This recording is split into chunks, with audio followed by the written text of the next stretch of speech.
12-year-old Sophia Matthews settled into seat 12F, her purple t-shirt and jeans marking her as just another kid on the cross-country flight. She clutched a worn photo in her small hands, running her fingers along its edges as she had done countless times before. The image showed a woman in a flight suit standing beside an F-22 Raptor, her confident smile radiating the kind of strength that had defined her all-too-brief life.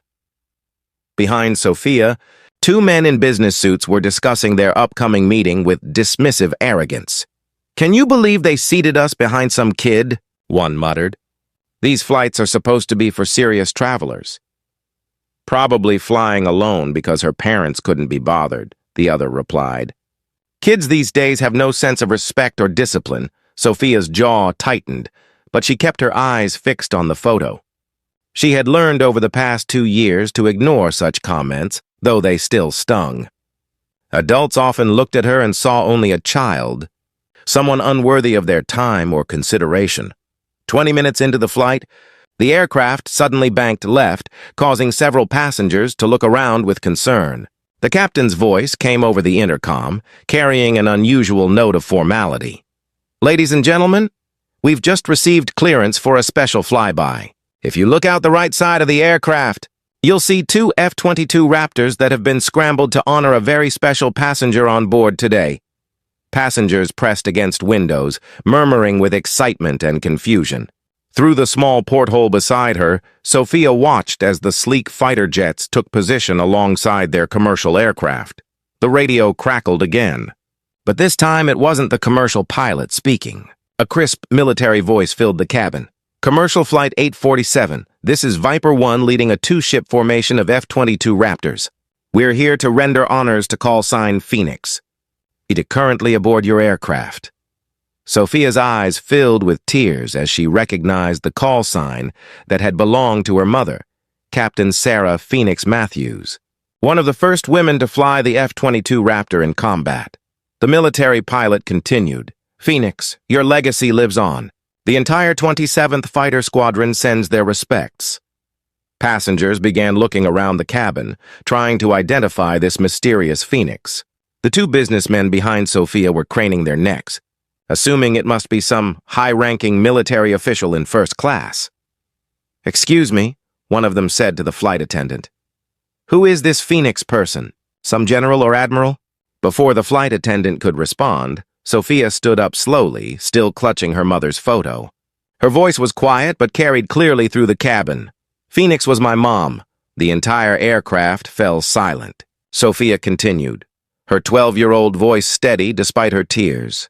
"Captain Sarah Matthews, call sign Phoenix. She was killed in action 2 years ago while flying a reconnaissance mission in Syria. She was the first female pilot in her squadron to fly combat missions in the F-22. The businessman who had dismissed her moments earlier now looked stricken. "Young lady, we didn't know." Sophia held up the photograph so others could see. "My mom always said that being a fighter pilot wasn't about being the toughest or the loudest. It was about having the courage to serve something bigger than yourself." Another voice crackled over the radio. "Phoenix Jr., this is Colonel Harrison, 27th Fighter Squadron. Your mother saved my life in Syria. She was the finest pilot I ever flew with, and the bravest person I ever knew." Sophia pressed her hand against the window as the F-22s maintained their formation. "Thank you, Colonel Harrison. Mom used to tell me stories about you." The businessman behind her leaned forward, his earlier dismissiveness replaced with genuine respect. "Sophia, is it?" "What your mother did, that takes incredible courage. We owe people like her more than we can ever repay." "She always said freedom isn't free," Sophia replied, still watching the fighter jets. "Someone has to be willing to pay the price so others can live safely."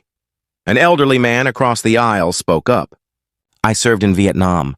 Your mother carried on a tradition of service that makes all of us proud. You should know that her sacrifice matters." The F-22 pilots began their farewell flyby, rolling their aircraft in a traditional military salute. Over the radio came one final message. "Phoenix Jr., we fly in honor of Phoenix Prime. Her call sign will never be retired.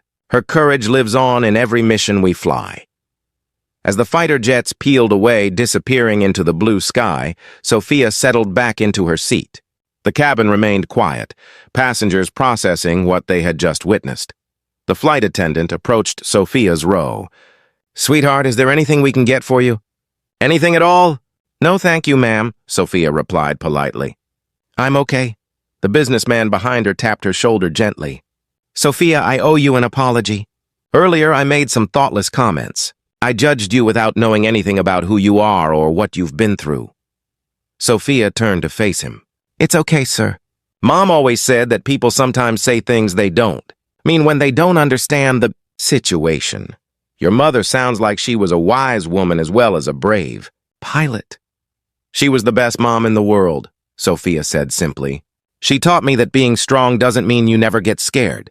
It means you do what's right, even when you are scared." As the flight continued, other passengers approached Sophia, sharing their own stories of military service or family members who had served. What had begun as a routine flight had transformed into an impromptu memorial for a fallen hero and a lesson in not judging others by their appearance. The elderly Vietnam veteran moved to sit beside Sophia. "Your mom would be proud of how you handled yourself today.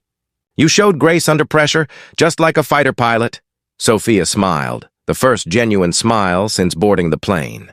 "She always said that military children serve too in their own way. We might not fly the planes, but we understand the sacrifice." When they landed, Sophia was met by a military honor guard who had driven from the nearest airbase. As she walked through the terminal, other passengers from the flight nodded respectfully, their earlier indifference replaced by understanding and admiration. The businessman who had initially dismissed her approached one final time. "Sophia, I want you to have my card.